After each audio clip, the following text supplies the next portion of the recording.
ناظرین، ڈینگی بخار ایک وائرس کی وجہ سے ہونے والی بیماری ہے جو ایک خاص قسم کے مچھر زیبرا ماسکیٹو جسے کہتے ہیں کے ذریعے پھیلتا ہے۔ اس مچھر کے جسم پر سفید سپاٹ ہوتے ہیں۔ یہ مچھر جب ایک متاثرہ شخص کو کاٹ کر اس کے بعد ایک صحت مند انسان کو کاٹ لے تو بیماری کا باعث بنتا ہے۔ گزشتہ 5 سالوں میں یہ بیماری شدید صورت اختیار کر گئی ہے۔ اس بیماری سے کمزور قوت مدافعت کے لوگ زیادہ متاثر ہوتے ہیں۔ یہ وائرس دنیا کے گرم خطوں میں پایا جاتا ہے۔ یہ افریقہ، ایشیا، بحر الکاہل کے علاقوں، آسٹریلیا اور امریکی ریاستوں میں پایا جاتا ہے۔ یہ دیہاتوں کی نسبت شہروں میں زیادہ پایا جاتا ہے اور 4000 فٹ بلندی پہاڑی علاقوں میں بہت کم پایا جاتا ہے۔ ناظرین، اس مرض کی مدت حضانت 3 سے 15 دن ہے اور عام طور پر 5 سے 8 دن میں ڈینگی بخار کی علامات ظاہر ہونا شروع ہو جاتی ہیں۔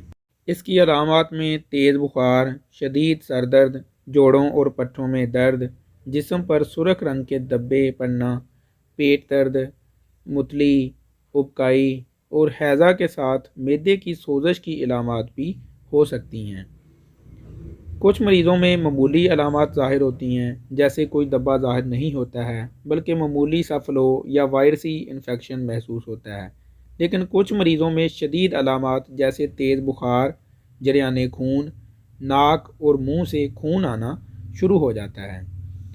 ڈینگی بخار میں احتیاطی تدابیر: جلد اور کپڑوں پر مچھر مار ادویات کا استعمال کریں، پورے بازوؤں کی قمیض، لمبی شلوار اور پاؤں میں جرابیں پہنیں، پانی زیادہ دیر کھڑا نہ رہنے دیں، مریض کو پانی کی کمی نہ ہونے دیں، جریان خون ہونے کی صورت میں خون لگائیں، اپنے ارد گرد کی صفائی کا خاص خیال رکھیں۔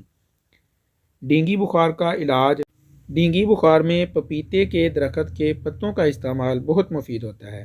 2 چمچ پپیتے کے پتوں کا استعمال کریں۔ اس کے استعمال سے مریض کے پلیٹلیٹس کی تعداد میں اضافہ ہو جاتا ہے۔ اس کے علاوہ تلسی کے پتے 10 گرام، سیاہ مرچ 3 گرام، ان دونوں چیزوں کو باریک پیس کر چنے کے برابر گولیاں بنا لیں اور ایک گولی صبح، دوپہر، شام استعمال کریں۔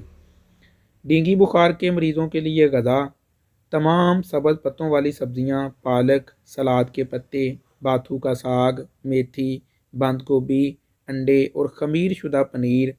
اس کے علاوہ انار، گاجر، ٹماٹر، مولی، پیاز، شلجم، چقندر، مکھن اور سبز مرچ کا استعمال فائدہ مند ہوتا ہے۔